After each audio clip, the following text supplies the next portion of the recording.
കരൾ പങ്കിടാൻ വയ്യൻ്റെ പ്രണയമേ, പകുതിയും കൊണ്ടുപോയി ലഹരിയുടെ പക്ഷികൾ. കവി അയ്യപ്പൻ്റെ പ്രസിദ്ധമായ വരികളാണ്.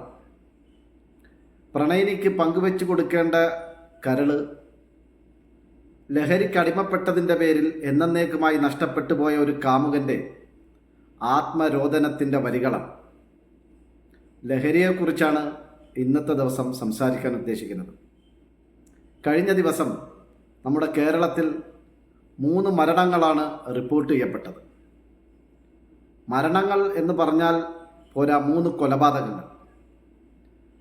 ഒന്ന് കൊല്ലം ജില്ലയിൽ പരവൂർ എന്ന് പറയുന്ന സ്ഥലത്തും, മറ്റ് 2 കൊലപാതകങ്ങൾ പത്തനംതിട്ട ജില്ലയിൽ തിരുവല്ല എന്ന് പറയുന്ന പ്രദേശത്തുമാണ് സംഭവിച്ചത്.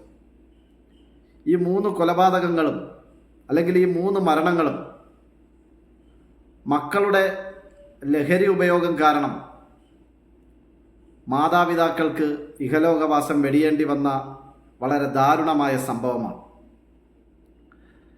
ഇതിൽ ഏറ്റവും സങ്കടകരമായ ഒരു കാര്യം കൊല്ലത്ത് സംഭവിച്ചത് അതിക്രൂരവും സമാനതകളില്ലാത്തതുമായ കൊലപാതകമാണ്. ലഹരിക്ക് അടിമയായ മകൻ കഴിഞ്ഞ 4 വർഷമായി കിടപ്പുരോഗിയായ അച്ഛനെ ക്രൂരമായി ആക്രമിക്കുകയും കട്ടിലിൽ നിന്നും വലിച്ച് താഴേക്കെറിയുകയും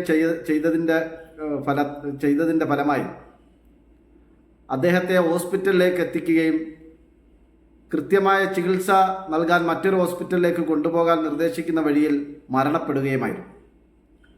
മകൻ നിരന്തരം മദ്യപിച്ച് വീട്ടിൽ പ്രശ്നങ്ങൾ ഉണ്ടാക്കുകയും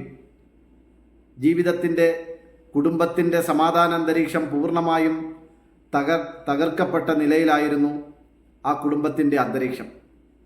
അവസാനം ലഹരിക്ക് അടിമപ്പെട്ട മകൻ്റെ അക്രമം സഹിക്കവയ്യാതെ ജനിച്ചു വളർത്തിയ മകൻ്റെ കൈകൊണ്ട് തന്നെ അച്ഛൻ്റെ കൊലപാതകവും സംഭവിച്ചു. ഇതേപോലെ തന്നെ മറ്റൊരു രീതിയിലാണ് പത്തനംതിട്ടയിൽ നടന്ന സംഭവം. അവിടെ കൊല്ലപ്പെട്ടത് ഭാര്യയും ഭർത്താവുമാണ്. രാജു തോമസ് എന്ന 69 വയസ്സുകാരനും ഭാര്യ ലൈലയുമാണ് മരണപ്പെട്ടത്. ദീർഘകാലം ഗൾഫിൽ ജോലി ചെയ്ത അദ്ദേഹം നല്ല വീടും അത്യാവശ്യം സാമ്പത്തിക ചുറ്റുപാടും കുടുംബത്തിന് വേണ്ടി കഷ്ടപ്പെട്ട് സമ്പാദിച്ചിരുന്നു. മകന് നല്ല വിദ്യാഭ്യാസം നൽകി, ഉന്നത വിദ്യാഭ്യാസം നൽകി, മകനെ നഴ്സാക്കി, മകനെയും ഗൾഫിലെത്തിച്ചു. ശേഷം മകൻ്റെ വിവാഹം നടത്തി. അതിലവർക്കൊരു കുഞ്ഞും പിറന്നു. അങ്ങനെ വളരെ സന്തോഷപരമായൊരു ജീവിതമായിരുന്നു മുമ്പോട്ട് പോയിക്കൊണ്ടിരുന്നത്. മകൻ അത്യാവശ്യം സാമ്പത്തികമായി നല്ലൊരു നിലയിലെത്തിയപ്പോൾ ഗൾഫ് ജീവിതം ഉപേക്ഷിച്ച് ശിഷ്ടകാലം കുടുംബത്തോടൊപ്പം ജീവിക്കാൻ വേണ്ടി രാജു തോമസ് പ്രവാസ ജീവിതം അവസാനിപ്പിച്ച് നാട്ടിലേക്ക് വരികയും ചെയ്തു. ഇതിനിടയിൽ എപ്പോഴോ മകൻ ലഹരി പദാർത്ഥങ്ങൾക്ക് അടിമപ്പെടുകയും പോകെ ജീവിതം കൂടുതൽ ദുസ്സഹമാവുകയും ചെയ്തു. അവസാനം ഗൾഫിലെ ജോലി നഷ്ടപ്പെട്ട് മകൻ നാട്ടിലേക്ക് വരേണ്ട അവസ്ഥ വന്നു. നാട്ടിലെത്തിയ മകനെ തുടർന്ന് അച്ഛൻ ധാരാളം പണം കണ്ടെത്തി ശിഷ്ടകാലം ജീവിക്കാനുള്ള പണം കൂടി മകൻ്റെ ചികിത്സയ്ക്കും മറ്റും ചെലവഴിച്ചു. പക്ഷേ ഇടയ്ക്കൊക്കെ ചെറിയ ആശ്വാസം കണ്ടെങ്കിലും മകൻ കൂടുതലായി ലഹരിക്ക് അടിമപ്പെട്ടുകൊണ്ടിരുന്നു.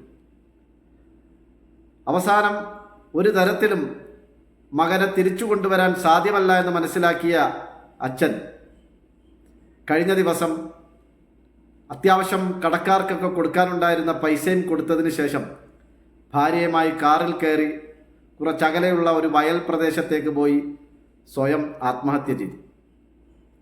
നോക്കൂ, വളരെ ദാരുണമായ സംഭവമാണ്.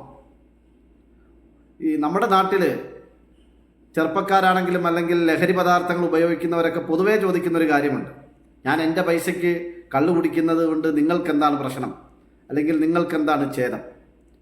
ഇതിൽ നിന്ന് നമ്മൾ മനസ്സിലാക്കേണ്ട ഒരു കാര്യം, ഒരാൾ ലഹരിക്ക് അടിമപ്പെടുമ്പോൾ നഷ്ടപ്പെടുന്നത് അയാളുടെ ആരോഗ്യം മാത്രമല്ല, ആ കുടുംബത്തിൻ്റെയും അതിലൂടെ ഒരു സമൂഹത്തിൻ്റെയും ആരോഗ്യം പൂർണ്ണമായും നഷ്ടപ്പെടുകയാണ്. കുടുംബത്തിൻ്റെ സമാധാനാന്തരീക്ഷം തകർക്കപ്പെടുമ്പോൾ അത് സമൂഹത്തെ ബാധിക്കുന്നു. സമൂഹത്തിൽ അത്തരം പ്രശ്നങ്ങൾ സൃഷ്ടിക്കുമ്പോൾ അത് പൂർണ്ണമായും മറ്റുള്ള ജനങ്ങളുടെ ജീവിതത്തെ കൂടി ദുസ്സഹമാക്കും. ഈ രീതിയിൽ ലഹരിക്ക് അടിമപ്പെടുന്നവരുടെ എണ്ണം നാൾക്ക് നാൾ വർദ്ധിച്ചു വരുന്നത് കാരണം നമ്മുടെ നാട്ടിൽ ലഹരി മാഫിയ വീണ്ടും അവരുടേതായ പ്രവർത്തന മണ്ഡലങ്ങളുമായി സജീവമാവുകയാണ്. ഒരുപക്ഷെ ലോകത്ത് തന്നെ ഏറ്റവും കൂടുതൽ ലഹരി വിരുദ്ധ പ്രവർത്തനങ്ങളും ബോധവൽക്കരണങ്ങളും ഒക്കെ നടക്കുന്ന ഒരു നാട് നമ്മുടെ കേരളമാണ്.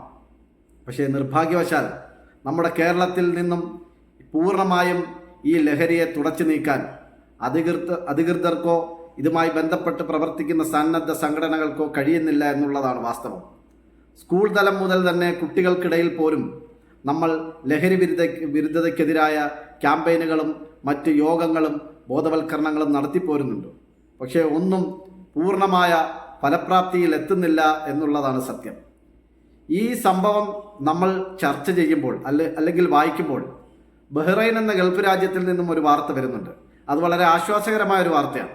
ഇനിയുള്ള കാലം ബഹ്റൈനിൽ ആർക്കെങ്കിലും വിവാഹം കഴിക്കണമെങ്കിൽ അവർ ലഹരി ഉപയോഗിക്കുന്നവരല്ല അല്ലെങ്കിൽ ലഹരിക്ക് അഡിക്റ്റ് അല്ല എന്ന് ബോധ്യപ്പെടുത്തുന്ന സർട്ടിഫിക്കറ്റ് സമർപ്പിച്ചെങ്കിൽ മാത്രമേ അവർക്കിനി വിവാഹം കഴിക്കാൻ പറ്റുള്ളൂ.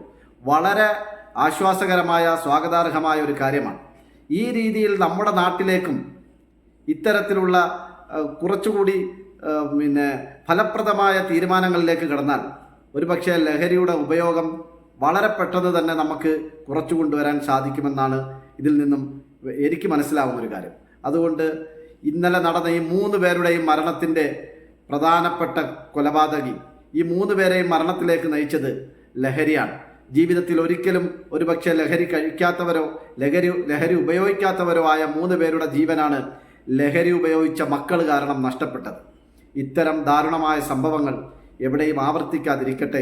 അതിനുവേണ്ടി ലഹരിക്കെതിരെയുള്ള പോരാട്ടം നമ്മുടെ വീടുകളിൽ നിന്ന് തന്നെ നമ്മൾ തുടങ്ങിയാൽ മാത്രമേ അത് സമൂഹത്തിലേക്കും തുടർന്ന് നമ്മുടെ നാട് മുഴുവനും അത് വ്യാപിച്ച് അതിന് പൂർണ്ണമായ ഫലപ്രാപ്തി ഉണ്ടാവുകയുള്ളൂ എന്ന് നമ്മൾ തിരിച്ചറിയുക.